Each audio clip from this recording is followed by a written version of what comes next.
नई परंपरा देखिए।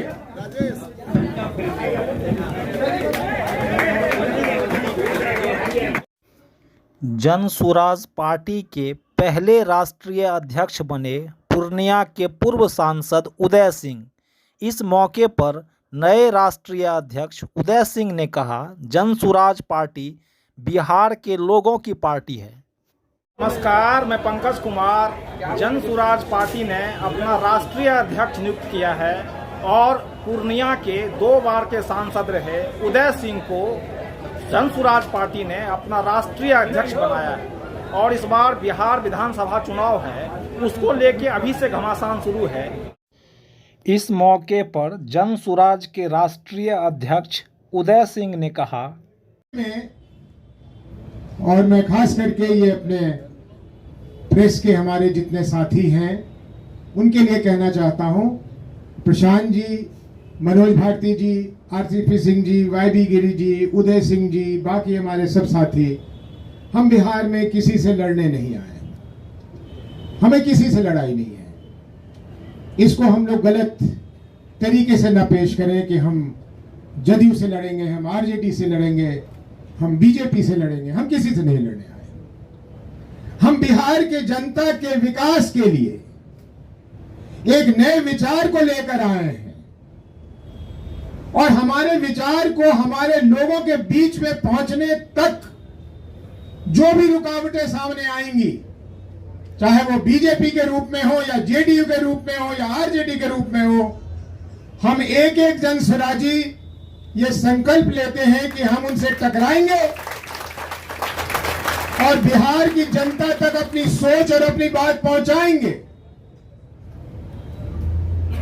अंतोगत्वा फैसला करना मालिकों के हाथ में है और बिहार के मालिक बिहार की जनता है।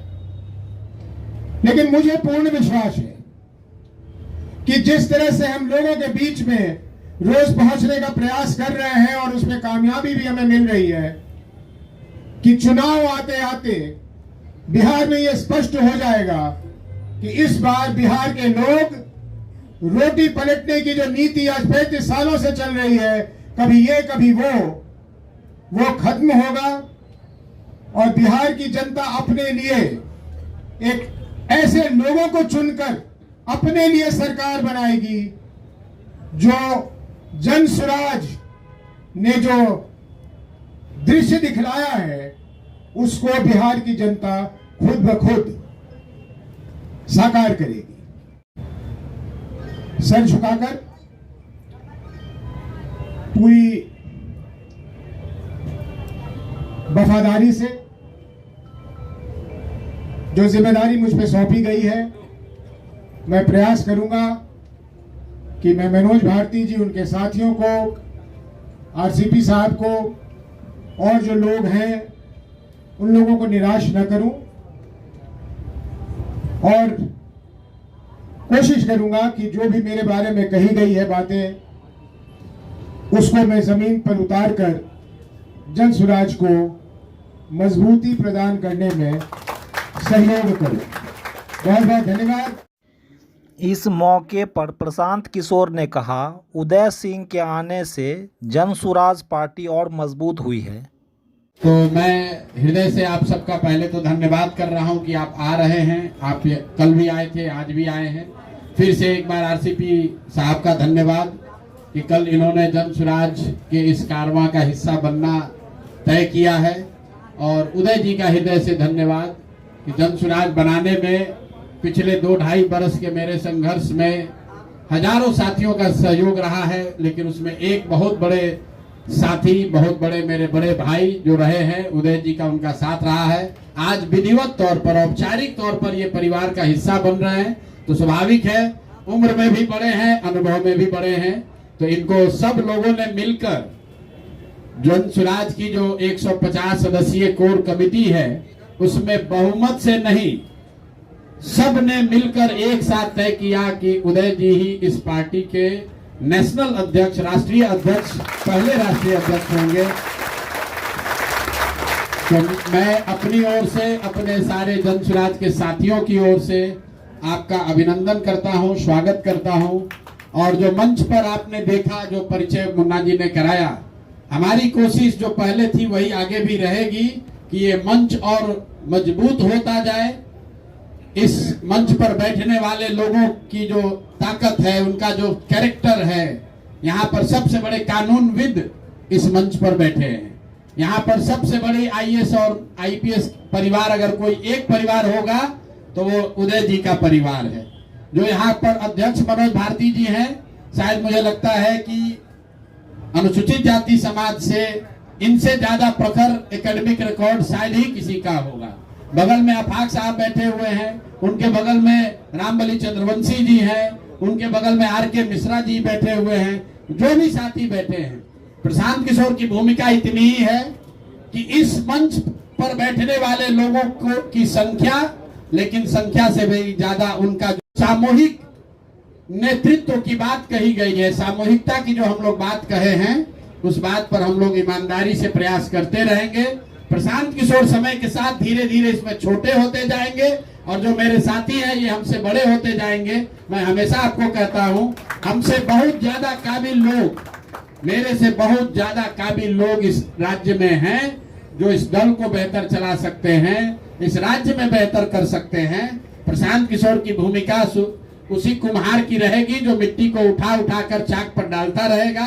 तो कल से मैं अपनी यात्रा शुरू कर रहा हूं और दल को चलाने बनाने की सारी जिम्मेवारी जो है वो उदय जी की है, आरसीपी साहब की है और हमारे साथ जुड़े हुए साथियों की है।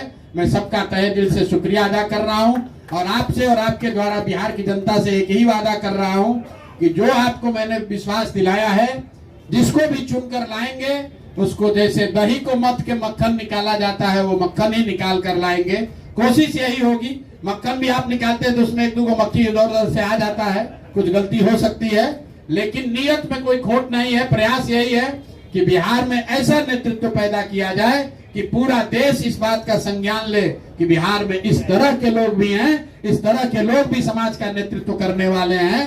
खाली शर्ट के ऊपर गंजी पहनकर खिलौनी करने वाले लोग ही बिहार का प्रतिनिधित्व नहीं करते हैं। ये मंच, ये छोटा सा मंच उस बात का गवाह है कि एक से एक पढ़े लिखे विद्वान, एक से एक इंटेलेक्चुअल, अपनी क्षमता से, अपने ताकत से जीवन में हासिल करने वाले लोग आपके सामने बैठे हुए हैं। और जो यहाँ बैठा हुआ है ये तो राज्य के स्तर पर है, हर जिले में, हर प्रखंड में हम लोग की रात दिन कोशिश यही है कि ऐसा ही व्यक्ति चुनकर आए, ऐसा ही व्यक्ति समाज का नेतृत्व करे कि बिहारी होने के नाते आपको उसके नेतृत्व पर गौरव हो सके। इसी के साथ मैं अपनी बात खत्म कर रहा हूं। आप सब नीतीश कुमार के गांव कल्याण बिगहा जाने से रोके जाने पर पीके ने कहा, नीतीश कुमार की सरकार अब दरबारी लोग चला रहे हैं। बिना तैयारी वाले लोग हैं। आप हमारी शक्ल देखिए, हम कोई तैयारी करके आते हैं? हम ना नोट लिखते हैं, ना स्पीच तैयार करते हैं। मन साफ है, नियत क्लियर है, जहां काम होता है वहां चले जाते हैं। कल भी कोई तैयारी से नहीं गए थे। कल तो कल्याण बिगहा में पुलिस वालों ने ये दिखाया कि क्यों बिहार में लोग अधिकारियों के जंगल राज की बात कर रहे हैं। कोई आदमी, आप बताइए, इतने पत्रकार बंधु आप हैं, किसी गांव में जाने के लिए परमिशन की बात आज तक हम लोगों ने सुनी नहीं थी। मैं और आरसीपी जी ये बात कर रहे थे कि हम लोग भी बिहार की राजनीति के शीर्ष पर रहे हैं, जहां से पूरी व्यवस्था चलती थी।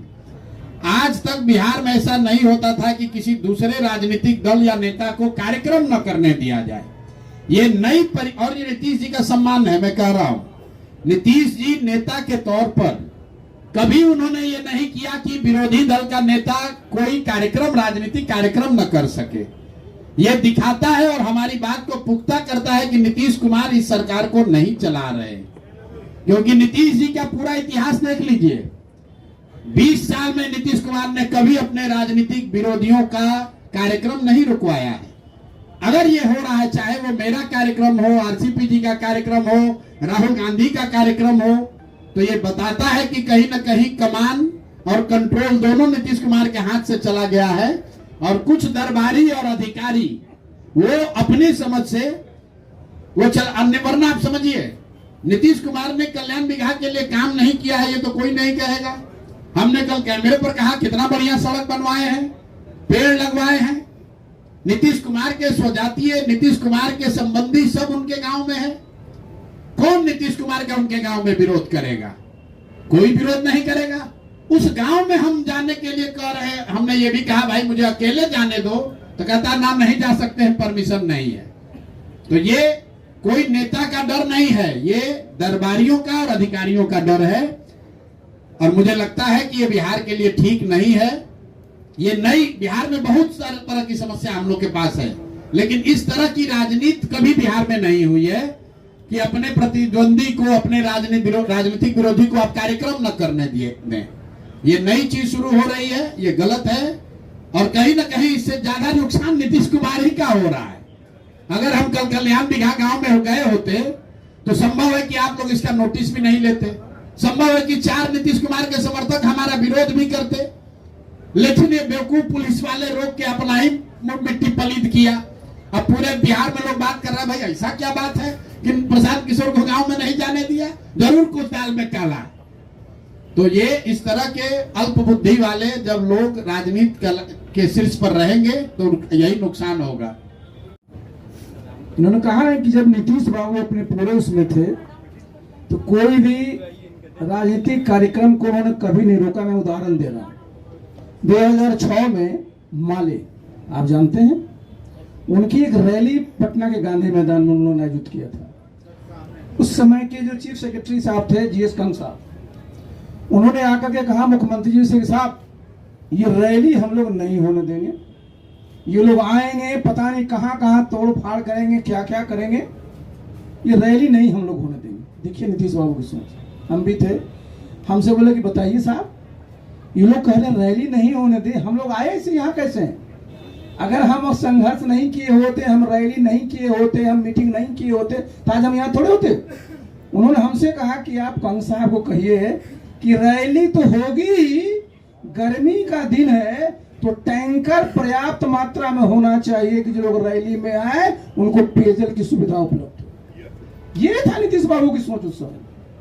तो आज जो प्रशांत जी बोल रहे हैं, इसको तो कई बार मैंने भी कहा कि भैया उनका नियंत्रण में कुछ नहीं। अनुभव RCP साहब को है, तो इन्हीं से आप लोग नाम खोलवाइए कि कौन कौन लोग चला रहा है। देखिए एक बात बताएं, यहाँ सरकार कोई चला नहीं रहा है, ये सबसे महत्वपूर्ण। सरकार चल भी नहीं रही है, ये भी महत्वपूर्ण है।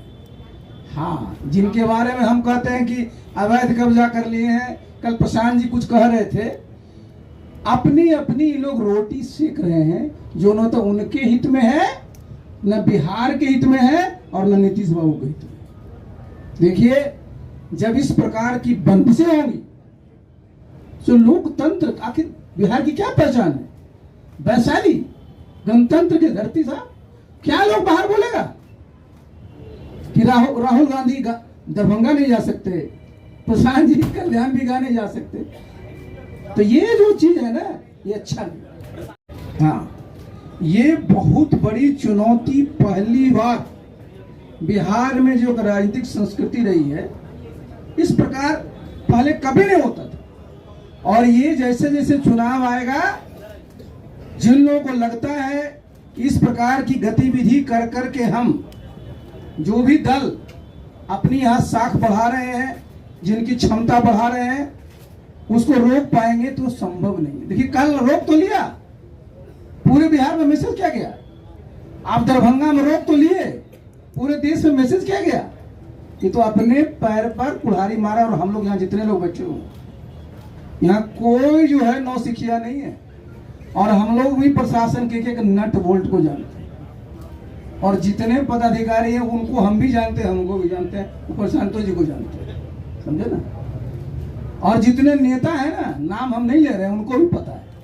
तो मेरा तो इतना ही उन लोगों को सलाह होगा, अनुरोध हम क्यों करेंगे उनसे कि भाई अपना काम जिस तरह से नीतीश बाबू करते थे, कम से कम जब आपकी अंतिम इनिंग चल रही है तो उसमें तो कायम रखिए। आगे तो आपका आप सब जानते हैं क्या होगा। और नहीं डाला गया था, लेकिन एक बात मैं बता दूं कि अगर वो लोग किसी अधिकारी पर दबाव डालना चाहेंगे तो हम लोग भी सब अधिकारी ही हैं, ये सब अब यहाँ चलने वाला नहीं।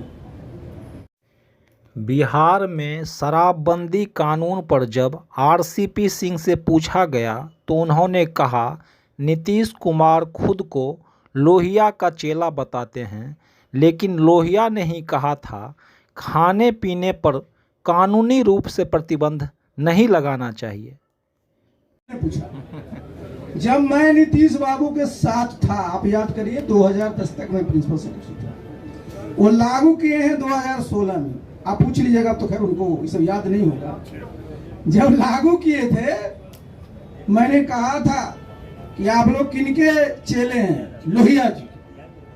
और लोहिया जी क्या कहते थे? खान पान पर कानून बनाना संभव नहीं है, और अगर कानून बना दिया तो उसको लागू करना उससे भी दुष्कर काम। आप जो पूरा शराबबंदी लागू कर रहे हैं, कौन लागू करेगा?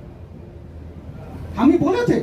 और जब 2020 का चुनाव हुआ, हमको बुला के पूछे कि अरे लोग वोट नहीं दिया, कुछ समाज का नाम लिए। हम कि अगले 7 जन्म में वोट आपको नहीं देगा। किसी के घर में बर्तन नहीं बचा, सबको जो तोड़वा दिया, 6 से 7 लाख लोग जेल में चले गए, आपको वोट देंगे? देखिए, आपको इस चीजों के बारे में हम के आसपास के प्रदेश में कहीं कानून बना क्या? 30,000 करोड़ का राजस्व का लॉस तो ही। हम तो गांव में रहते, हम तो नीतीश बाबू को बोले थे, आज भी मैं बोल रहा हूँ। कल गए थे ना कल्याण बिघा, प्रशांत जी पता करने कहिए कि कल्याण बिघा में क्या दारू लोग नहीं पीता? हमारे गांव में, मैं तो गांव में रहता हूँ, पीता है लोग। जो आप समझिए, सबका नुकसान है, किसी का भी जो कहते हैं विन विन सिचुएशन नहीं है। लंबी बात कही गई थी कि इतना हम लोग ये करेंगे वो करेंगे। देखिए, आप मैंने बताया ना, फिर जिनके पद चिन्हों पर ये लोग चलने की बात करते हैं, लोहिया जी, उनका मैंने स्टेटमेंट